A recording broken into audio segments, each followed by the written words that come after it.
Hello, this is Christian Okoye, former Kansas City Chiefs. You are listening to Grilling Truth.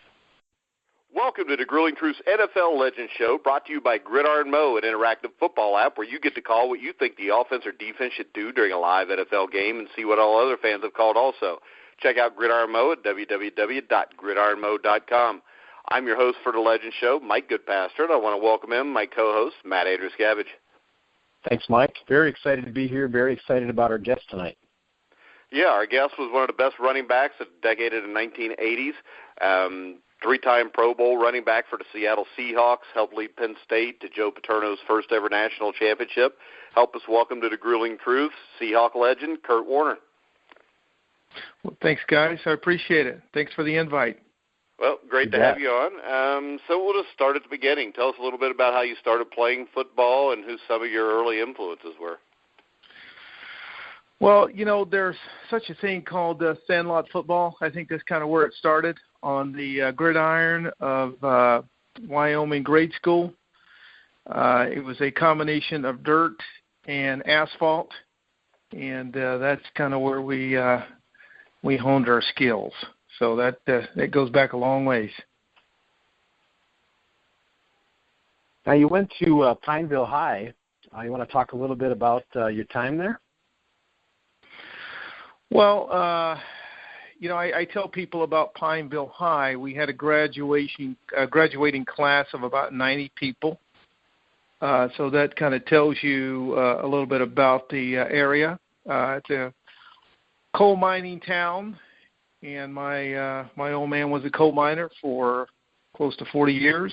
So that's just kind of how it was, and that's pretty much what the community sort of evolved around, was the coal mining community. All right. Now, I know a lot of times it's hard to get recruited from a smaller school. What led you to attending Penn.St? Well, it was a combination of a number of things. Number one, I was having a pretty good senior season, which I think was unexpected on a number of fronts, but you know, it was just kind of one of those things where, you know, the week in and week out, I was performing at a very high level, and it started getting some attention. My English teacher, lady by the name of Libby McKinney, was my English teacher at that time, and little did she know that she was going to become my PR person back then, and she kind of helped me fill out some of the questionnaires that these colleges were sending to and from, because I kind of got tired of that, and she kind of took the ball from there and ran with it. And being that she was an English teacher, she reached out to Coach Paterno, and from there things kind of evolved. So they came down, and along with a number of other colleges, and that's kind of when it began. Well, you mentioned Coach Paterno. You know, what was your relationship like with him, and what was it like to play for him?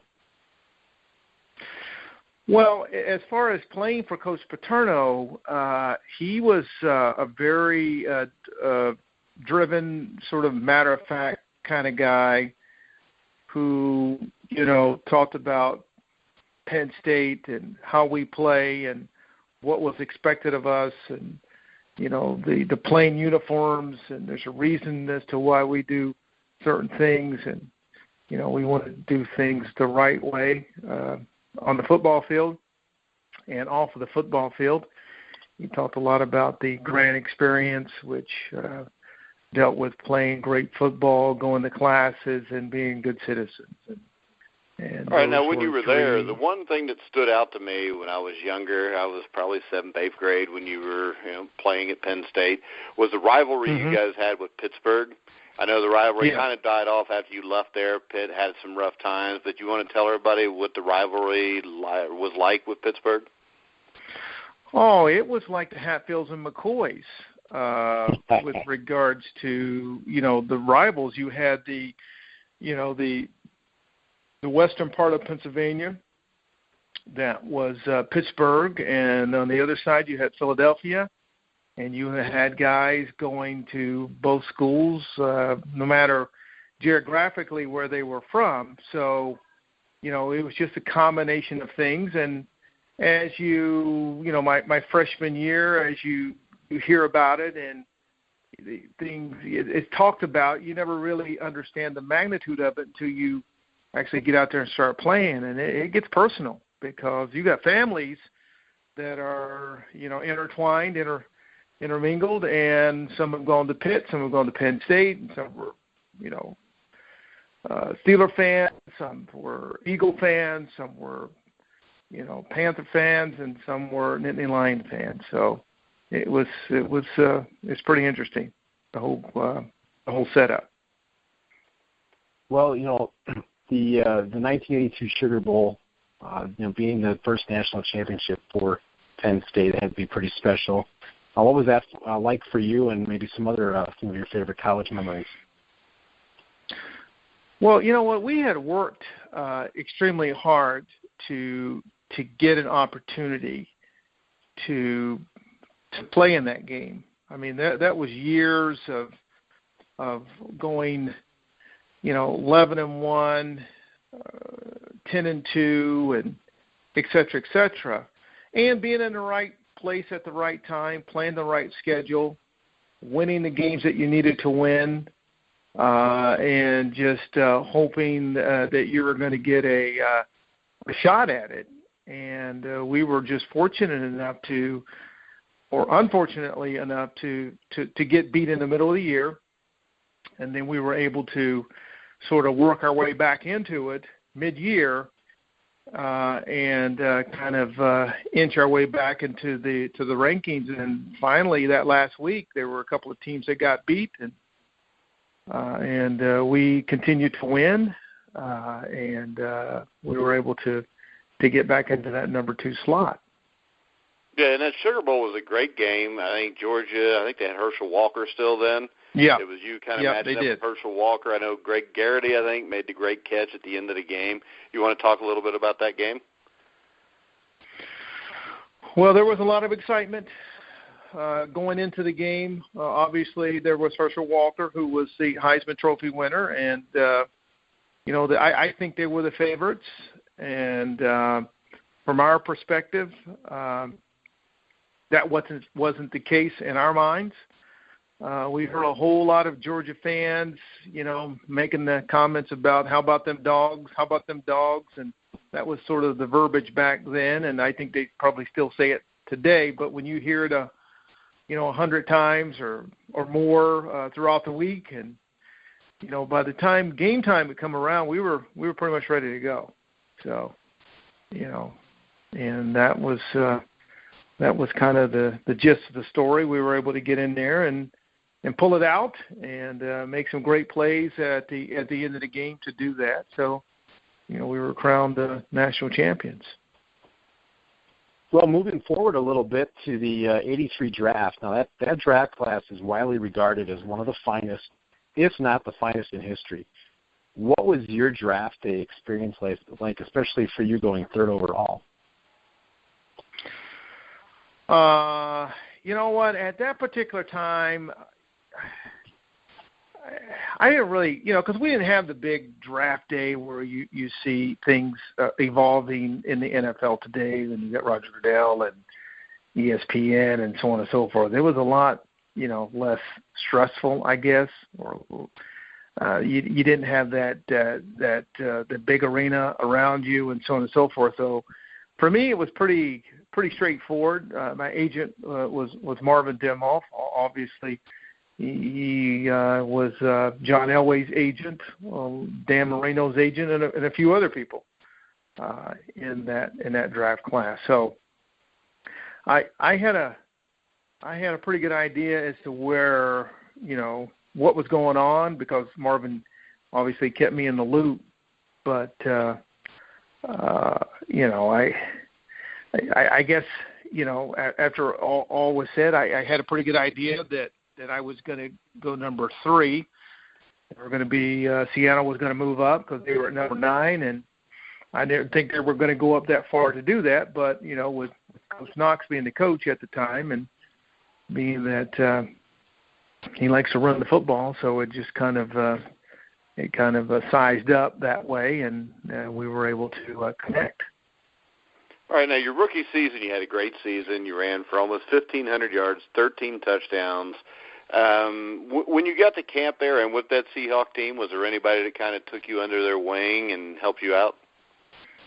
No, not really. You're a rookie, and you get treated as a rookie. I was telling a guy today about my rookie year with the Seahawks, and you know, it's basically like starting all over, and you're going to get treated a certain way. So, you know, the rookies kind of hung together, but you know, they like to haze you, and they like to make you do things, but it's all a part of being a part of the team. So you just gotta deal with it, and that's kind of how it was and how it went.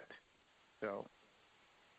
Now, one of the best games that I've ever seen was from your rookie season, the 51-48 back and forth overtime game against Kansas City, which you ran for over 200 yards and 3 touchdowns. You want to tell us a little bit about that great game? Well, there wasn't a whole lot of defense being played that day, but you had two teams that were pretty evenly matched. And we put a lot of points on the board, and they put a lot of points on the board, and we were able to win that one. But it was a hard-fought game, and I was able to make a sizable contribution on that Sunday, and I was very pleased to play as well as I did. Now, the 1983 Seahawks were one of the best teams in franchise history. You guys were only 9-7 in the regular season. You win at the end of the season to get in, blow out Denver, have a huge upset in Miami. You want to talk a little bit about what made that team so special, and maybe talk a little bit about the playoff run? Well, you know, I think that obviously I think Coach Knox had a lot to do with the mindset. The toughness, breaking down some of those stereotypes, because, you know, Seahawks had a lot of talent when I got there. So it was just finding that combination of coaching and motivation and play calling and all of those things that we needed to do to get us on the right track. And I think it just evolved as the season progressed. And, like I said, they had there was a lot of guys that were talented. And, I think with Coach Knox and so on and so forth, and then you change the mindset and the attitude, and lo and behold, you know, we're sort of the underdog, the Cinderella story. You know, everybody likes that Cinderella story, and we were able to, to come into that arena being somewhat labeled as the underdog. We were able to make a run, and we weren't surprised, in my opinion, that things were happening the way they were. We knew we were a good football team. It's just a matter of executing at the right times.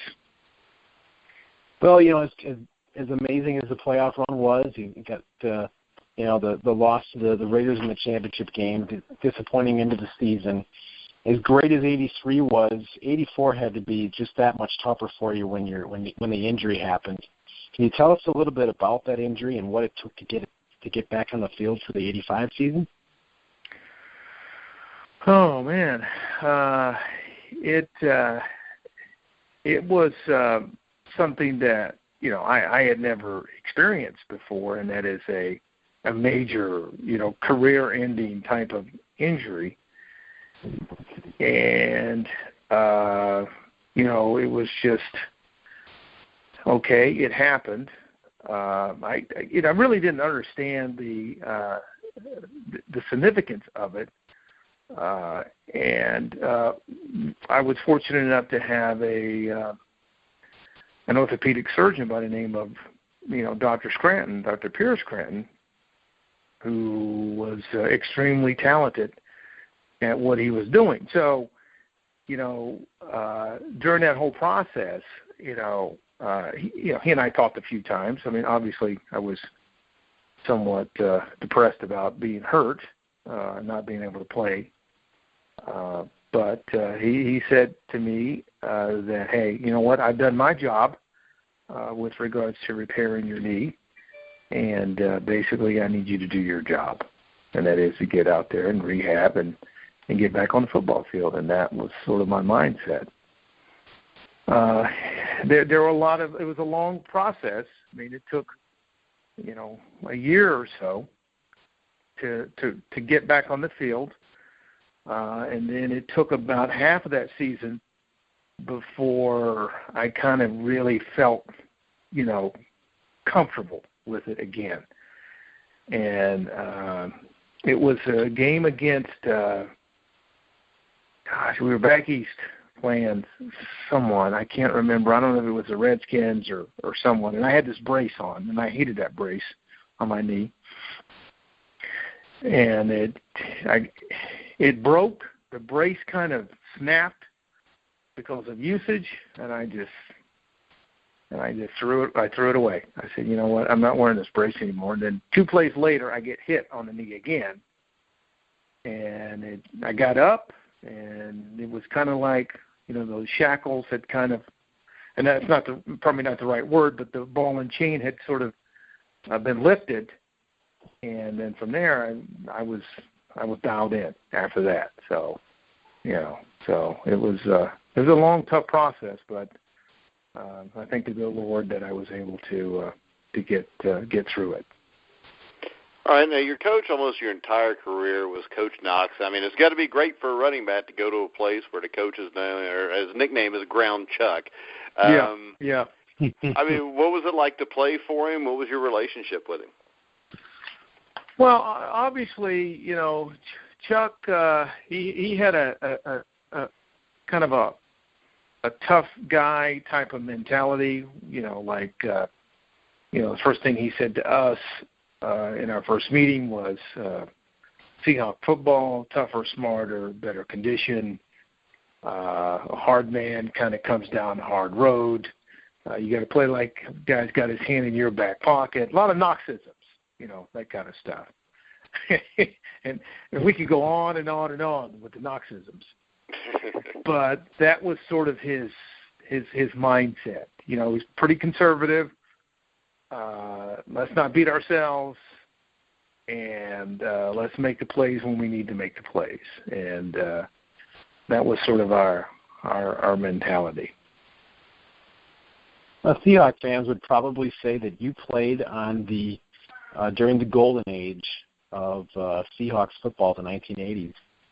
You had mentioned before a lot of talented players. One player that I'd like to ask about is what was it like to play with the great Steve Largent? Well, you couldn't find a more competitive guy than Steve Largent. A guy who worked hard, a guy off the field that was a family guy, but he was as tough of a football player as I've ever played with. So, he can make the plays when we needed to make plays, and the guy could run routes like nobody's business. So it wasn't a fluke. He was probably one of the best route runners I've seen. And I've had the privilege of watching in practice and in the games. All right, you went to the 1987 season. We had this players' strike. What are your recollections of the players' strike, and do you think it worked out for the players, or do you think it ended up more for the owners? That's a good question. Well, let me ask you this. Are you watching what's going on with the NBA? Yeah. Okay. So, and we're still not being paid adequately with regards to the NBA players when everyone knows that the big boy in town is the NFL, right? Yeah. Right. At least we like to think so. I mean, so there are people who would probably disagree with that, and rightfully so. Well, the NFL's TV ratings blow away the NBA, and so does the television contract. No doubt. And baseball the same way. But obviously there's something to this that's not working correctly. I don't want to get into the if and buts about it, but I think the players union needs to do a better job of representing the players. That's just my personal opinion. Yeah, we've talked to a lot of players, and everybody believes that. So. Yeah, and for good reason, because maybe we need to go get their guys and have them negotiate the contracts for the NFL guys. The NBA. Well, I believe at one point in the early '80s, the NFL. I mean, I think Marvin Miller was talked about as being the ones to help them. He's the one to put baseball over the top after the '81 strike, but for some reason he never came aboard. Yeah, well, I don't know, and I have, no idea as to what was going on behind the scenes, but obviously,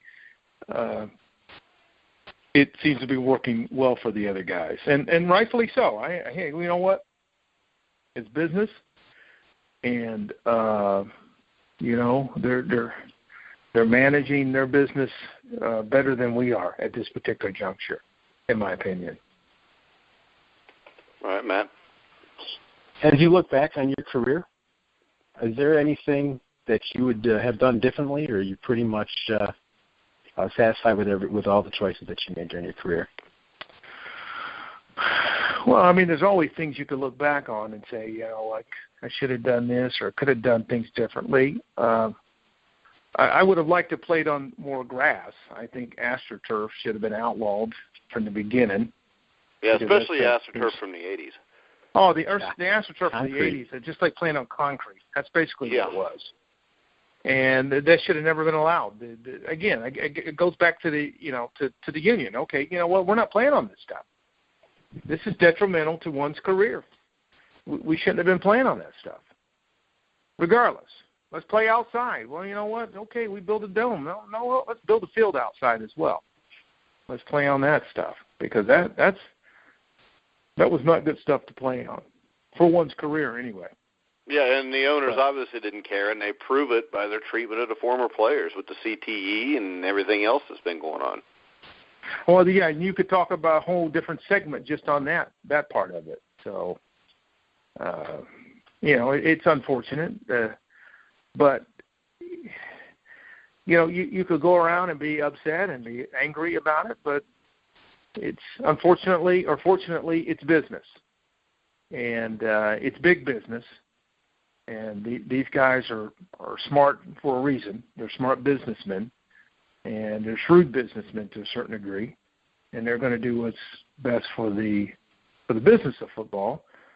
And unfortunately, we haven't matched that level of intensity, nor have we matched the level of dealing with them in that same manner.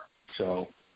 And the NFL it's a league that, unfortunately or fortunately, it is a league that that's always in the moment. It's always in the moment. Yeah. And when you're in that, and when you're in your arena and you can play, then you're in the moment. But as soon as you're not able to play, you're not going to be in the moment, and you won't become, you're just going to be on the outside looking in. No matter how you look at it. So it's a great game. I hope that we can get some of these things fixed with regards to the players that are not playing. But in the meanwhile, it is going to continue to thrive, and it's going to continue to gain popularity. Yeah, and I think the biggest problem with that is basically, when you're 25 years old and you're in the NFL, you don't think that you're ever not going to be playing. You just said it right there. You just said it. You have said it 100%. So, I mean, there's no reason to worry about or when 23 you retire if you or think 24. you're going to play forever. You think you're going to play forever and you're invincible, and you're unable to comprehend what's going to happen in the next 3 to 5 years. You just can't see it until somebody smacks you across the face and say, "Wake up! Here's how it's going to work." You're not going to listen to it. Yeah, and the problem is the NFL is like any other big corporation anymore. They could care less about their workers as long as they're making their profit. I would have to agree with you on that. As long as they're making their money and the guys are in there currently doing what they're supposed to do. And again, it goes back to in my opinion, the union has got to educate the current players as to what is going to happen. And unfortunately, the guys who are outside looking in, we're not going to be able to get in, nor are they're going to listen. So, same thing. It's the same boat we were in. Unfortunately, it's the same thing we did. Yeah, and now they're starting to do a little bit of stuff, but they only do it because public opinion forces them to do it. Yeah. Yeah, and then you have individual players who are in that same mindset, whereas it's never going to end, and they don't want to hear it, and they're being isolated, and they're going to listen to what they're being told by the union, and I think, fortunately or unfortunately, the union is not delivering on the full message, the entire message. It's a shame that more. Oh, go ahead, Mike. Go ahead, Matt. I was just going to say it's a shame that players can't. Today's players, this should be facilitated by the union. Can't hear from players like you and other former players that know what's coming, and to be able to better educate these young guys to get them better prepared. Well, our union won't even invite us to do any of this stuff. I'm sure there are a lot of guys that would love to go in and tell these guys, hey, you know what, let me give you some reality here. Number one, you're not going to play forever. Number two, you're going to be where I am today. Number three, I was there where you were. Same mindset, same mentality. I got the credentials to back it up, et cetera, et cetera. So listen to me. What I'm telling you, this is kind of what you need to be prepared for. I'm not saying that they're all bad. I'm not saying that they're all good. But here's what you need to be aware of.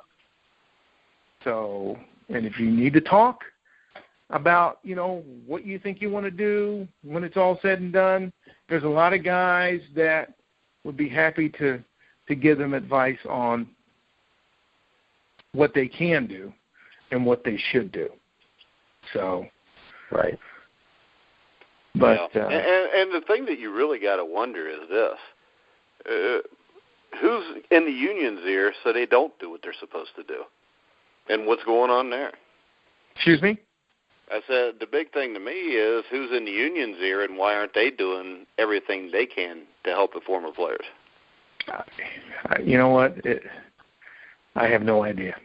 I have no idea why the union isn't looking beyond the current situation, because they're living in the union, or they're living in the moment as well. The union is living in the moment. So, if it's not broke, don't mess with it.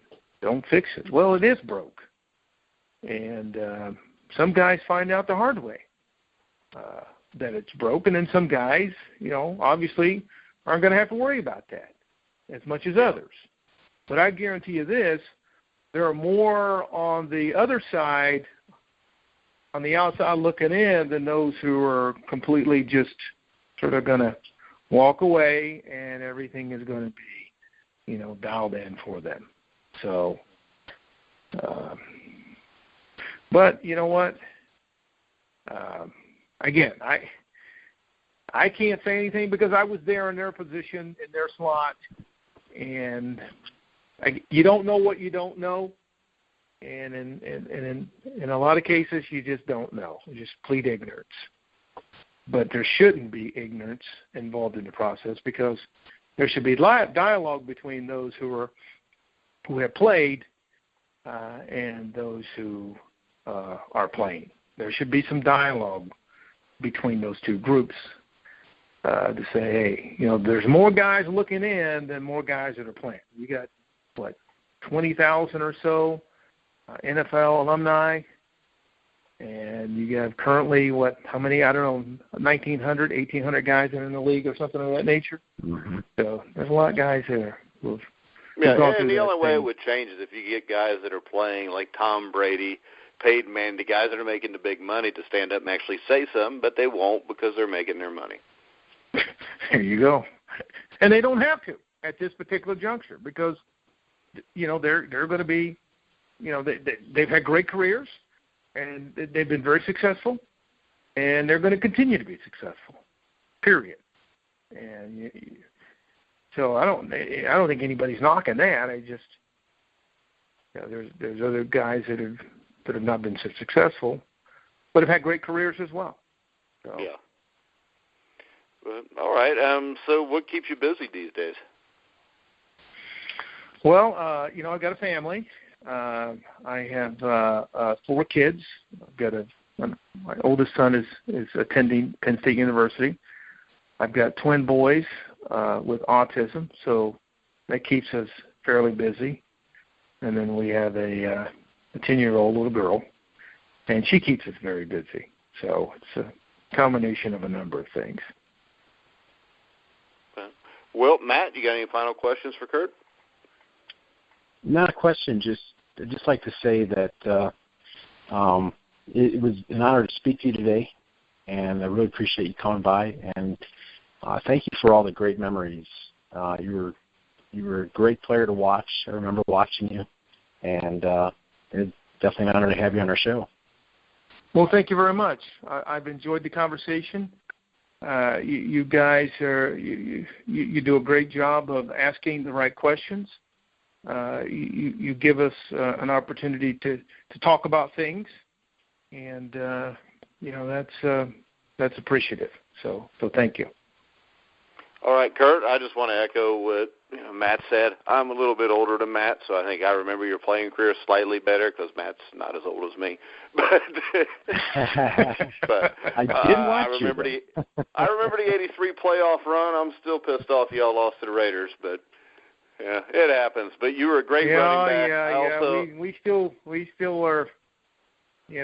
Although we're in different conferences now, we still don't like the Raiders regardless. So yeah, and I was always a Penn State fan, and I remember those. And I think I remember Pitt and Penn State used to play the day after Thanksgiving, maybe. Yep. It was in that. That was right at that. Yeah, it was either I don't think it was the day up, but it was like that week, that Saturday after Thanksgiving. Yeah, it was either the Friday or Saturday after. I think it's 79. Yep. It was like the Friday after, and the other years it was like the Saturday after. But I remember watching those games, always cheering for Penn State, because I'm a Bengals fan, so anything from Pittsburgh I hate. So that includes the Pitt Panthers, the Penguins, and all that crap. So I always figure, there's probably a bunch of Steeler fans there, and I don't want them assholes to be happy. So yeah, well, there's a lot of Steeler fans. There's no doubt about that. But, hey, thanks again for coming on. We'd love to have you back sometime. I know we do an NFL Pick'em show weekly where we have guys come on and pick the games with us if you'd be interested in doing that. Sure, why not? All right. I love it. That way you can also beat Matt like I always do. No. Even though we tied last year. But that's fair. He's not giving you the whole story there, but that's all right. Well, I just admitted we tied. So, but all right, thanks a lot, Curt. Guys, make sure you check out The Grueling Truth at thegruelingtruth.net. We will have former Pittsburgh Steeler Dwight Stone on the show Thursday night. Tomorrow night we'll have the Gridarmo Super Bowl Trivia Show, where me and Matt will battle again. We're tied in that too, 5 each, Matt, so that's a big show this week.